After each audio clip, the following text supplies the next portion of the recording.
আসসালামু আলাইকুম, সবাই আমার জন্য দোয়া করবেন। তো আমি আইছি সৌদি আরব, তো বাড়ির সমস্যা দেখে তাইলাম, তো এগুলো বলার দরকার নাই, ইনশাল্লাহ একদিন বলবো। তো সবাই আমার জন্য দোয়া করবেন। আসসালামু আলাইকুম, কেমন আছেন সবাই? আশা করি সবাই ভালো আছেন। তো আল্লাহর রহমতে আমরাও ভালো আছি। এটা হচ্ছে ছোট ভাই, এটা হচ্ছে আমি।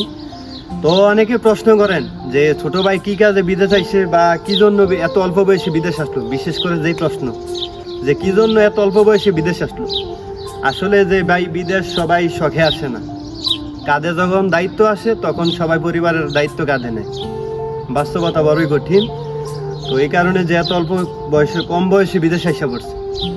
এখন ছোট ভাই আসছিল কিন্তু কোম্পানির কাজে, তো এখনো কাজ পায় নাই, মনে হয় 1 মাসের ঘনাগন হয়ে গেছে, এখনো কাজ পায় নাই। আর দ্বিতীয় কথা, অনেকে বলতে আছেন যে ভাই আপনার সাথে ওই ছোট ভাইরে কাজ দেন। আসলে আমার সাথে কাজের চাহিদাটা এরকম যে আমি মানে ওরে ওরে যে 1 মাস টানা কাজ দিব এরকম ক্ষমতা আমার নাই, কারণ আমি নিজেই 1 মাস কাজ করতে পারি না। দেখা গেছে আমরা ফ্রি বিষয়ে কাজ করি, মাসে 1 মাসের থেকে 15 দিন কাজ করলে 15 দিন বসে থাকি। তো ছোট ভাই বা এসব কাজ পুষবো না, কারণ আমরা তো বাইরে কাজ করি। বা আর প্রথম কথা হচ্ছে যে আমাদের লোকের প্রয়োজন নাই, যে আমরা 2 ভাই কাজ করি একসাথে। তো যদি প্রয়োজন হয় তাহলে অন্যজন লোক লয়ে যায়। তো যেহেতু আমাদের রুমের লোক আছে, তো আমি ছোট ভাইয়ের কিন্তু আশা ছিল যে ছোট ভাইয়ের সাথে রাখার জন্য, বা অনেক মায়া মহব্বত করি। এত অল্প বয়সে বিদেশ আসার একটা বহুত ইতিহাস আছে, যা একমাত্র আমি জানি বা আমার লোকে বলছে। যদি আপনারা শোনেন হয়তো আপনাদের চোখের পানি চলে আসবো। তবে আমি কারো পরিবার বিষয় নিয়ে আমি কথা বলতে চাই না, কারণ যার যার পারিবারিক ব্যাপার যার যার মধ্যে থাকুক। তো আমি একটা কথাই বলি, একমাত্র সংসার নষ্ট হয় যদি ঘরের বিচার অন্য কাউরে দিয়া করা লাগে, তাইলে আপনার পরিবার ধ্বংস হয়ে যাইব। তো এরকম একটা কাহিনী হচ্ছে যে ছোট ভাইয়ের পরিবারে আছে। তো এই কারণে খুব অল্প সময়ের মধ্যে ছোট ভাই প্রবাসে আইসা পড়ছে, আর এখনো কাজ বাজ পায় নাই। ইনশাল্লাহ দোয়া করবেন, আকামা বানাইতেছে।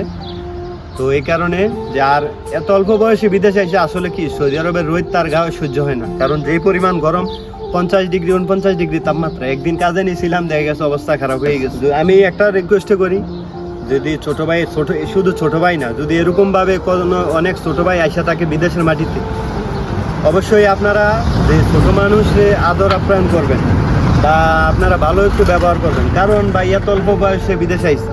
তাদের সাথে যদি খারাপ ব্যবহার করি তাইলে মনে করেন যে তাদের মন খারাপ হয়ে যাবে। তো অবশ্যই সবাই ভালো ব্যবহার করবেন, আর ছোট ভাইয়ের জন্য দোয়া করবেন। যদি সম্ভব হইতো তাইলে আমি আমার সাথে রেখে দিতাম, আমার সাথে কাজ করিতাম, কিন্তু আমার পক্ষে তা সম্ভব হইতেছে না। অনেকে অনেক কথা বলছেন যে ছোট ভাইরে দিয়ে ভিউজ কামাইতেছেন, ফলোয়ার বাড়াইতেছেন, এই সেই হ্যান। আসলে ভাই কি, ছোট ভাই যে সময় আমার সাথে ছিল না ওই সময় কি আমি ভিডিও বানাই নাই? অবশ্যই আমি ওই সময় ভিডিও বানাইছি। বা ছোট ভাই তো চলে যাবো, যে সময় কাজে যায় চলে যাবো, তো তারপরেও কিন্তু আমি ভিডিও বানাম, ঠিক আছে? আমার ভিডিও বানান বন্ধ হইব না। তো ঠিক আছে, সবাই ভালো থাকবেন, সুস্থ থাকবেন। আল্লাহ হাফেজ, আসসালামু আলাইকুম।